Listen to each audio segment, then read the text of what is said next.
Olá, caro aluno, tudo bem? Vamos falar agora sobre o território da América Anglo-Saxônica. Vamos tentar entender o que é essa América Anglo-Saxônica. Para começar, a América Anglo-Saxônica são os países da América que têm o inglês como idioma principal. Se a gente levar em consideração aqui o inglês, mais precisamente, a Guiana, que é um país que fica na América do Sul, também deveria fazer parte, então, dessa chamada América Anglo-Saxônica. Entretanto, o elemento unificador não é necessariamente o idioma, mas sim as características econômicas e socioculturais. Então, as características de desenvolvimento e subdesenvolvimento é o que vai definir exatamente aí o que é América Anglo-Saxônica e o que é América Latina. Agora, para a gente poder entender mesmo, vamos lá. Países da América Anglo-Saxônica. Temos os Estados Unidos, nessa porção ao sul, e a região do Canadá, mais ao norte.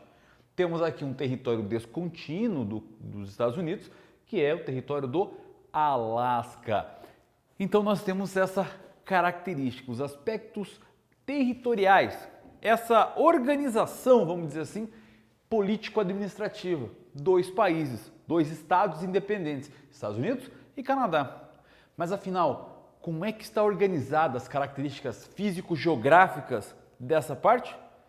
Vamos entender então como é que está o relevo, como é que está a organização e as unidades de relevo dessa região. Para a gente começar, vamos perceber que existem aqui 4 principais unidades de relevo na América Anglo-Saxônica. Nós temos aqui as cadeias montanhosas, nós temos aqui as planícies centrais, nós temos a região dos velhos maciços cristalinos e temos essa região aqui dos planaltos. Então nós temos basicamente essas 4 unidades de relevo. Mas afinal, como se desenvolveram? Como que está organizada toda essa situação? Assim, ó, aqui nós temos os dobramentos modernos, formados justamente por isso, onde nós temos aqui a convergência de placas tectônicas. Aqui, dessa região, nós temos a placa tectônica do Pacífico, enquanto que dessa região aqui, ó, nós temos a placa tectônica norte-americana, que elas estão num movimento convergente, ou seja, elas estão entrando em contato, entrando aí em pressão uma sobre a outra. Dessa maneira, quando nós temos uma pressão de um lado e a pressão do outro, a tendência é formar um processo chamado de orogênese, formação de montanhas. Essas montanhas, então, elas têm uma idade mais ou menos aí de 50 milhões de anos atrás. E por ter essa característica de 50 anos atrás, elas são chamadas de dobramentos modernos. Nossa, Silvestre, 50 milhões de anos atrás é moderno? Sim, na geologia é recente. Porque se a gente levar em consideração do outro lado, que nós também temos uma caída de montanhas, ali são dobramentos antigos. Essa região aqui, ela teve a sua formação há cerca de 500 milhões de anos atrás. Então, na geologia, nós já consideramos isso aqui algo mais antigo. Então, essa era geológica aqui, o pré-cambriano, a formação dela, 500 milhões de anos atrás, e aqui nós temos o período terciário da última era geológica, que vivemos atualmente, inclusive, a era Cenozoica. Dessa maneira, então, continuando nessa parte, temos a formação aí desses dobramentos modernos.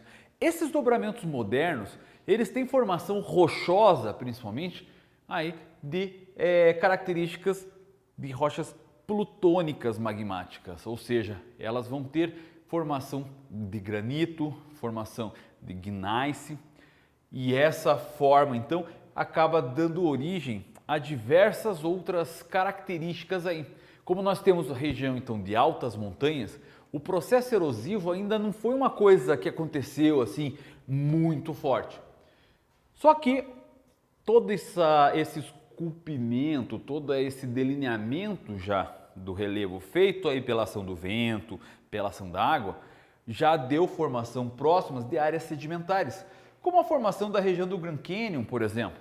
que acabou tendo uma característica aqui já de área de planalto em região sedimentar. Bom, então aqui nós temos as grandes cadeias montanhosas dos Estados Unidos. Temos aqui um detalhe para a costa oeste dos Estados Unidos, onde encontra aqui a região da Califórnia. Região aqui de São Francisco, a região de Las Vegas, a região de Los Angeles, a região aqui de San Diego, todas essas áreas aqui extremamente importantes para a parte industrial. Bom, seguindo em direção a leste, nós vamos ter agora a região da bacia. Perceba que nós temos uma área de montanha de um lado, uma outra área de montanha do outro, e ela faz um decaimento. Esse decaimento nós temos as planícies centrais. Essas planícies centrais da América Anglo-Saxônica começam lá com as planícies lacustres, na região do Canadá, passando pelas planícies dos Grandes Lagos e chegando ao grande planície do Mississippi, Missouri. Essa região, então, é uma região onde acaba recebendo grande parte de sedimentos de todas as montanhas e partes altas aqui, dando origem à formação de combustíveis fósseis, petróleo, carvão, gás natural. Toda essa área aqui, então, é área rica em mineral combustível. Além dessa área, todos esses rios acabam fazendo aqui, ó, seu decaimento, despejando seus sedimentos na região do Golfo do México. Toda essa região também, grande área petrolífera. Então, uma reserva muito importante aí, né, nos Estados Unidos.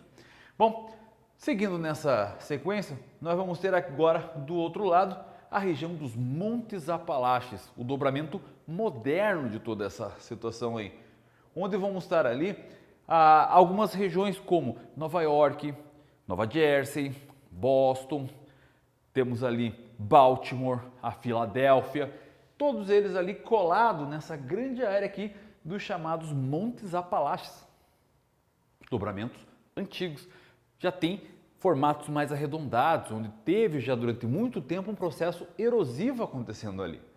E esse processo erosivo, todo esse material acabou também servindo para quê?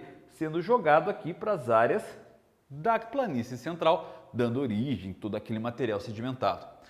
Além do mais, essa grande região aqui, ó, chamado de escudo canadense, onde temos o Planalto do Labrador, e a região do Planalto Laurenciano, por onde passa o Rio São Lourenço, ou em inglês Rio St. Lawrence, por isso Planalto Laurenciano, nós temos uma área de desgaste devido a um processo de glaciação que aconteceu ao longo do tempo. Então toda essa região de Golfo que nós temos aqui, ó, ela é uma formação de glaciação. Então esse escudo é um escudo cristalino, mas ele é um processo já de desgaste contínuo. Então vamos ter aí uma área muito importante também, totalmente desgastada de relevo. Agora, falamos agora do relevo. Vamos tentar entender agora os climas nessa região. Ele começa desde clima tropical no sul, na região aqui do Texas, na região da Flórida, nos Estados Unidos, passando por climas temperados na porção central, aqui na planície dos Grandes Lagos, e aqui um pouco mais para essa região, até chegar nos climas polares mais ao norte. Mas nós temos aqui uma característica de influência básica de climas voltados aqui mais para as costas leste e oeste. E isso acontece por quê? Porque nós temos essas duas grandes paredes aqui que impedem que as massas de ar acabem atuando nisso aqui. Aí o que acontece? Temos a atuação das massas de ar polar, que vem do Ártico, e das massas tropicais vindas da região do México. Então essas massas que vêm do Pacífico, as massas que vêm do Atlântico, acabam não atuando devido ao processo do relevo. E isso acaba formando áreas de formação vegetal bem diferenciada. Enquanto nós temos a região de pradaria mais no centro, na região aqui da Flórida vamos ter áreas pantanosas, nós vamos ter áreas de deserto, principalmente aqui na borda da planície central e ao sul dessa grande área das montanhas rochosas, e teremos aí florestas boreais, coníferas bem organizadas aqui, e tundras, uma vegetação rala, bem fraquinha nessa região mais do círculo polar. Dessa maneira, nós caracterizamos aí todo o processo natural. Todas essas características naturais acabam interferindo no processo da atividade econômica, na ocupação das pessoas no território e vários outros aspectos. Eu vou ficando por aqui, desejando a você um baita momento de estudos. Muito obrigado por ter assistido essa aula e tchau, tchau!